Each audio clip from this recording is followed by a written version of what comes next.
Multan test फैसला कुन मरहले में दाखिल। तीसरे दिन दूसरी इनिंग्स में इंग्लैंड की टीम 275 रन बनाकर आउट हो गई। पाकिस्तान को जीत के लिए 355 रन का टारगेट। कौमी टीम की बैटिंग जारी। दूसरी इनिंग्स में हैरी ब्रूक ने 108 रन की इनिंग्स खेली, बेन डकेट 79, जबकि बेन स्टोक्स 41 रन बनाकर नुमाया रहे। इब्रार अहमद दूसरी इनिंग्स में भी छाए रहे, 4 खिलाड़ियों को आउट किया। जाहिद की 3 विकेटें, नवाज ने 1 खिलाड़ी को आउट किया, 2 खिलाड़ी रन आउट हुए।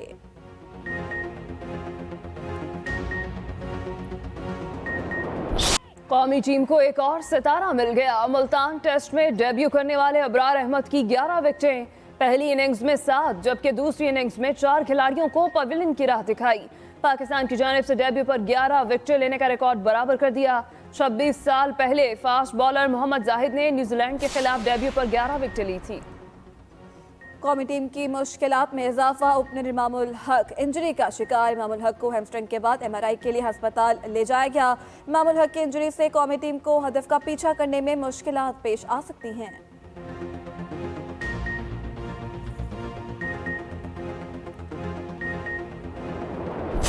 फीफा वर्ल्ड कप में मराकश ने नई तारीख रकम कर दी। सेमीफाइनल में पहुंचने वाली पहली अफ्रीकी और अरब टीम बन गई। पुर्तगाल को क्वार्टर फाइनल में 1-0 से हराया। मराकश की जानिब से वाहिद गोल यूसुफ अल नसीरी ने 42वें मिनट में किया। एक मराकश के खिलाड़ी को रेड कार्ड भी दिया गया। जीत के साथ ही खिलाड़ियों का दिल खोलकर जश्न। ग्राउंड में सजदा रेज हो गए। खुशी में आंखें नम। खुशी से निहाल मराकश के मद्दाहों ने फलस्तीनी परचम भी लहराए। टीम की हार पर रोनाल्डो रो पड़े। रोते हुए ही स्टेडियम से अकेले निकले। दीगर पुर्तगाली खिलाड़ी भी आंसू बहाते रहे।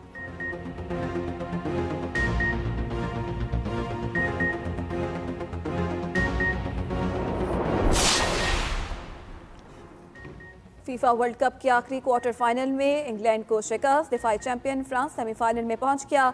फ्रांस ने सनसनीखेज मुकाबले के बाद इंग्लैंड को 1 के मुकाबले में 2 गोल से शिकस्त दी। फ्रांस की जानिब से पहला गोल 70वें मिनट में किया गया। इंग्लिश कप्तान ने 54वें मिनट में पेनल्टी किक पर गोल करके मैच बराबर किया। 78वें मिनट में फ्रांस का दूसरा गोल फैसला कुन साबित हुआ। इंग्लिश कप्तान ने पेनल्टी किक भी मिस की। फीफा वर्ल्ड कप के सेमीफाइनल्स की लाइनअप मुकम्मल हो गई। पहले सेमीफाइनल में अर्जेंटीना और क्रोएशिया का मुकाबला 14 दिसंबर को होगा।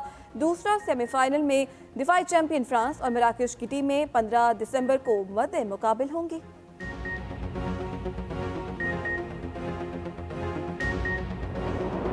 गुलियात में मौसम सरमा की दूसरी बर्फबारी का आगाज। एबटाबाद, नथिया गली, डोंगा गली, शांगला गली और बाड़ियां में बर्फबारी के हसीन मनाजिर।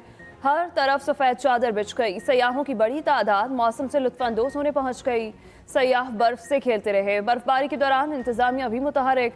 सड़कों को साफ और ट्रैफिक का पहिया रवां दवां रखने के लिए बर्फ हटाने का काम भी जारी। ताज़ा बर्फबारी के बाद सर्दी की शिद्दत में भी इजाफा हो गया।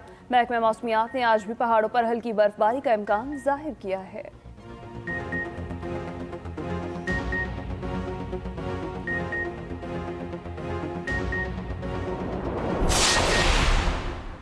चार साल खुद साख्ता जिलावतनी इख्तिताम पजीर। वज़ीर आज़म शहबाज शरीफ के साहबजादे सुलेमान शहबाज वतन वापस पहुँच गए।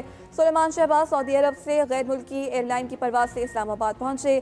लाहौर में रिहाइश का आमद पर वज़ीर आज़म शहबाज शरीफ ने गले लगाया, फूलों का हार भी पहनाया। इस्लामाबाद हाई कोर्ट ने सुलेमान शहबाज की गिरफ्तारी से रोक रखा है। वो 13 दिसंबर को अदालत के सामने सरेंडर करेंगे।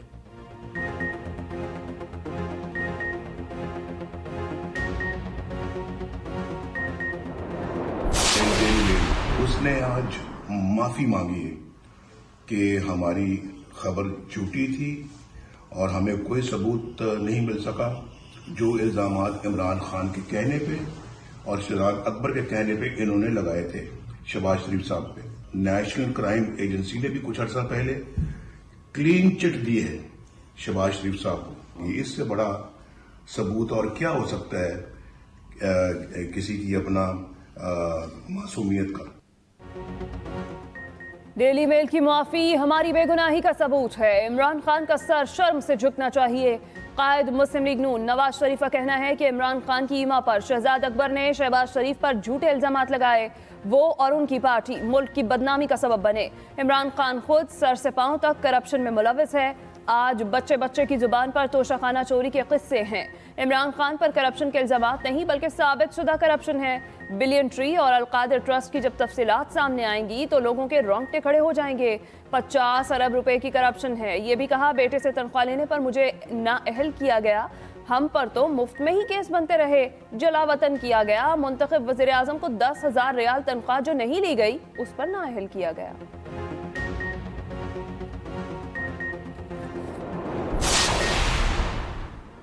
जब तक मेरी तसल्ली नहीं होगी इस्तीफे कबूल नहीं करूंगा। स्पीकर कौमी असम्बली राजा परवेज अशरफ की पीटीआई को पार्लिमान में आने की दावत। कहा जरूरी है कि असम्बलियां अपनी मुद्दत पूरी करें। पार्लिमान को नजरअंदाज करने पर गैर यकीनी सूरत हाल पैदा होती है। तमाम सियासी जमातों को इत्तफाक राय से मामलात को संभालना चाहिए। तमाम मसाइल पार्लिमान के अंदर हल हो सकते हैं।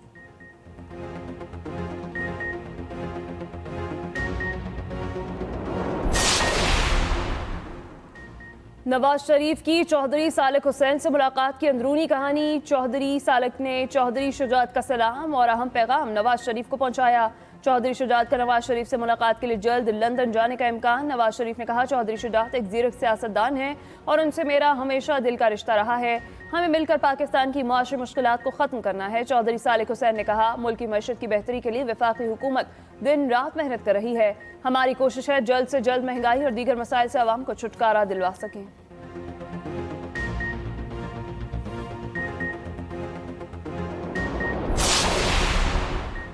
रहनुमा मुस्लिम लीग काफ मोनस इलाही ने असम्बलियों की तहलील से मुतालिक तमाम अबहाम ख़त्म कर दिए। कहा इमरान खान जो कहेंगे वही होगा, यही अटल है। इलेक्शन के मुतालबे पर कोई समझौता नहीं होगा। मौजूदा सियासी सूरत हाल में इलेक्शन ही वाहिद हल है। कुछ लोग नहीं चाहते तहरीक इंसाफ और काफ लीग साथ चलें। कभी ऐसा अमल नहीं करेंगे जिससे इमरान खान की इज्जत पर फ़र्क आए। इमरान खान हमारे मोहसिन हैं। वालिद साहब खान साहब के साथ देर पार चलना चाहते हैं। परवेज़ इलाही और चौधरी शुजात हुसैन का राब्ता बहाल हुआ है।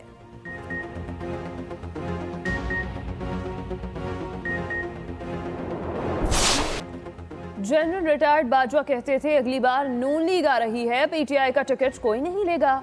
इमरान खान का दावा। चेयरमैन पीटीआई कहते हैं जनरल बाजवा शहबाज शरीफ को जीनियस समझते थे, उनका बुज़दार को हटाने का मुतालबा अजीब था। परवेज़ इलाही असम्बलियाँ चलने के हामी है मगर ये दिसंबर में ही तहलील होंगी। परवेज़ इलाही का ख्याल है असम्बलियाँ कुछ देर और चलनी चाहिए, लेकिन परवेज़ इलाही ने कहा जो मैं कहूँगा वो वैसा करेंगे। आइंदा इंतखाबात के बाद परवेज़ इलाही को वज़ीर आला बनाने की कोई बात नहीं हुई।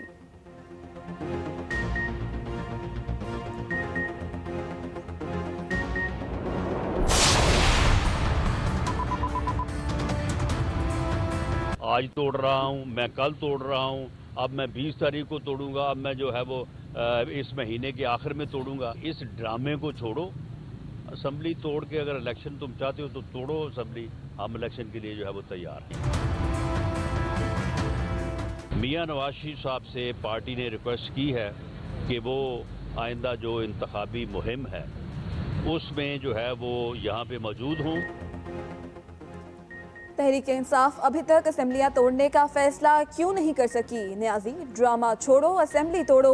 वज़ीर दाखिला राना सनाउल्लाह का चैलेंज। कहा सियासत में अदम मुदाखलत का फैसला इदारे का है, या आर्मी चीफ या फर्द वाहिद का नहीं। इदारे ने कमिटमेंट की है, पूरा एतमाद है सतह पर कमिटमेंट को निभाया जाएगा। वज़ीर दाखिला ने यह भी कहा पीडीएम गैर मशरूत मुज़ाकरात के लिए तैयार है। आरिफ अलवी किरदार अदा करने की कोशिश कर रहे हैं, वो कोशिश कर रहे हैं, मशहद पर बात होनी चाहिए। इमरान खान मुझे कभी मुज़ाकरात की दावत नहीं देंगे। नवाज शरीफ बहुत जल्द पाकिस्तान वापस आएंगे।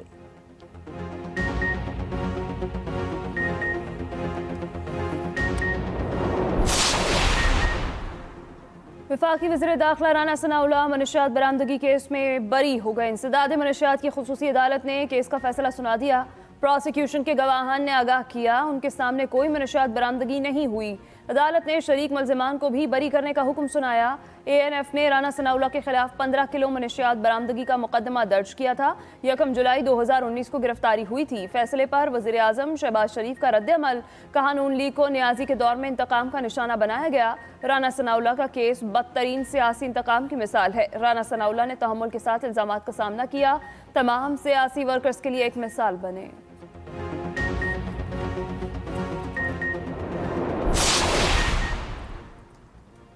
ऑपोजिशन के कहने से पाकिस्तान डिफॉल्ट नहीं करेगा। ऑपोजिशन दुनिया को फर्जी करप्शन के किस्से सुनाकर सरमायाकारी रोक रही है। वजीर खजाना इसहाक डार कहते हैं ऑपोजिशन सियासत के लिए गैर संजीदा बयानात दे रही है। पाकिस्तान की साख को बेहद नुकसान पहुंच रहा है। माल इंतजाम बेहतर करने की पादाश में 5 साल जलावतनी गुजारी। मेरे साथ दहशतगर्दों वाला सलूक किया गया। जिस रफ्तार से पहले चल रहे थे G20 में होना चाहिए था। हमने बगैर सोचे समझे रुपया को डिवैल्यू किया। मुल्क से गंदम की स्मगलिंग को जंगी बुनियादों पर रोकना होगा। साबिका दौर मईशत से मुतालिक मुल्क का स्याह तरीन दौर था। ये भी कहा यहाँ अमीर अफराद कर्जे माफ़ करा लेते हैं, गरीब के चंद हज़ार की अदम अदायगी पर असासे मुंजमद हो जाते हैं।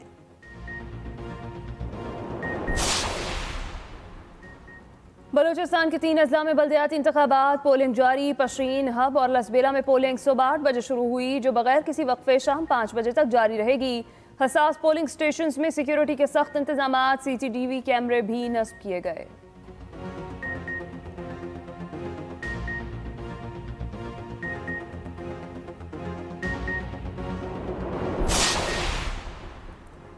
अब पाकिस्तानी सार्फिन भी फेसबुक से पैसे कमा सकेंगे। वजीर खारजा बिलावल भुट्टो का ऐलान। कहा पाकिस्तान के फेसबुक सार्फिन नए फीचर स्टार की बदौलत मोनेटाइजेशन के बाद पैसे कमा सकेंगे। सिंगापुर में मेटा एशिया पैसिफिक हेडक्वार्टर्स का दौरा किया। अपने वीडियो पैगाम में बिलावल ने कहा पाकिस्तानी सार्फिन अपनी तख्लीकात को जरिए आमदन बना सकेंगे। इंस्टा और फेसबुक जल्द पाकिस्तान में सरमायाकारी करेगी। ईरान पर फवाद चौधरी ने बिलावल को आड़े हाथों ले लिया। कहा फेसबुक की पाकिस्तान में मोनेटाइजेशन का मुआहदा PTI दौर में हो चुका है। बिलावल को सिंगापुर के दौरे पर पता चला होगा क्योंकि वो पाकिस्तान कमाते हैं। ये कई माह से पाकिस्तान में मौजूद है।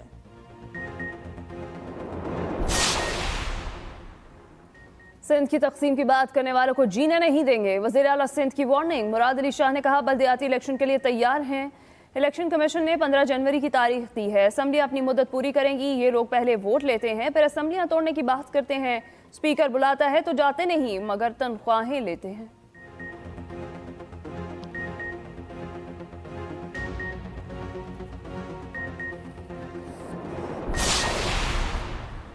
वो दौर गुजर गया जब बसें खड़ी करके रास्ते रोके जाते थे। MQM के मुर्दा घोड़े में फिर जान डालने की कोशिश की गई। सैफुल रहमान ठेकों में मुतहदा को नवाजेगा या काम करेगा।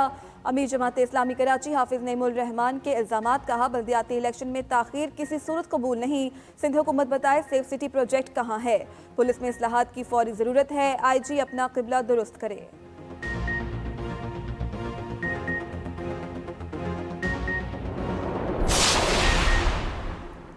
हाफिज हुसैन अहमद फिर से मौलाना की कश्ती में सवार, दोबारा JUIF का हिस्सा बन गए। कोयटा में मौलाना अब्दुल वासे की रहायशगाह पर मुलाकात। हाफिज हुसैन अहमद को 2 साल पहले JUI से निकाला गया था।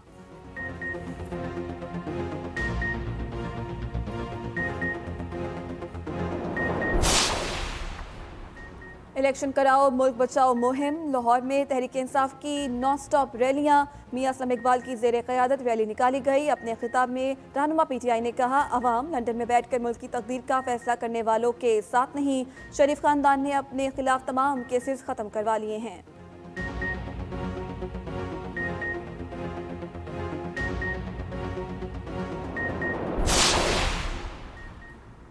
Army chief general Asim Munir का 2 रोज़ा बलूचिस्तान का दौरा। कोयटा और तुर्बत गए। ISPR के मुताबिक कोर हेडक्वार्टर्स में यादगार शोहदा पर हाजिरी दी, फूल भी रखे। ऑपरेशनल और फॉर्मेशन तैयारियों पर मुकम्मल ब्रीफिंग दी गई।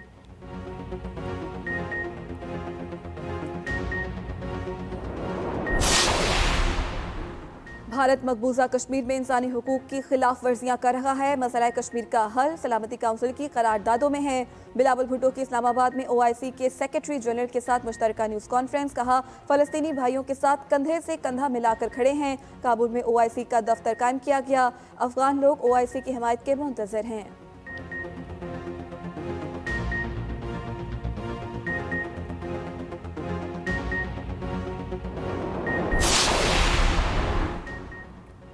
गरीब आवाम पर फिर से महंगाई का वार। यूटिलिटी स्टोर्स पर दूध, घी, बच्चों का खुश्क दूध, नूडल्स, केचप, जैम समेत मुतादिद अशिया की कीमतों में बड़ा इजाफा। ब्रांडेड घी की फ़ी किलो कीमत में 71 रुपये तक इजाफा। बच्चों के खुश्क दूध का डब्बा 120 रुपये महंगा। देसी घी, cream, noodles, tomato ketchup, biscuit, मसाला जात और साबुन की कीमतों में भी इजाफा। नई कीमतों का नोटिफिकेशन भी जारी कर दिया गया।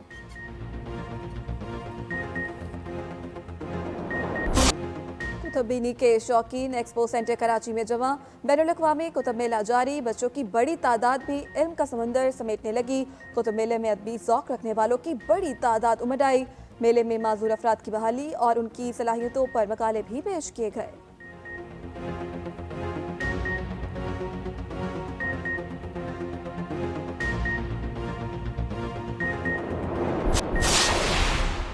माइक टायसन और डीजे खालिद की उम्रा अदायगी, सोशल मीडिया पर तस्वीर वायरल हो गई। टायसन और डीजे खालिद को एहराम पहने देखा जा सकता है।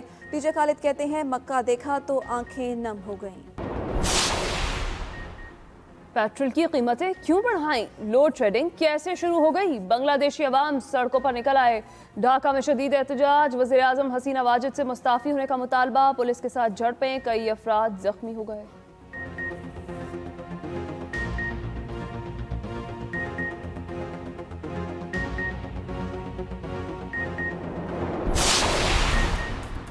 लाहौर के सफारी जू में नए मेहमानों की आमद। अफ्रीकी शेरनी के हाथ 3 बच्चों की पैदाइश, बच्चे मुकम्मल तौर पर तंदुरुस्त हैं। परवानसराय में आज की शब गुजारने वाले तमाम मुसाफिरों को मैं खुश आमदीद कहता हूँ। जहाँ एक मुसाफिर नगरी नगरी दिल का हाल सुनाए, कारवांसराय। इल्मी और अदबी खजाने का शाहकार आ गया। मारूफ मुसन्निफ, अदीब और लिखारी मुस्तनसर हुसैन तालड़ का 20 साल बाद नए सफ़र का आगाज। देखिए आज रात 7 बजे एक्सप्रेस न्यूज़ पर कारवांसराय, बातें वो जो अनकही रह गईं, मुनफरिद वाक़यात और किरदार जिन पर बरसों की गर्द पड़ गई। कारवांसराय नौजवान नस्ल के लिए बड़ा इल्मी असासा। 75 साल तारीख को नए जाविये और नए पहलू से दिखाया जाएगा।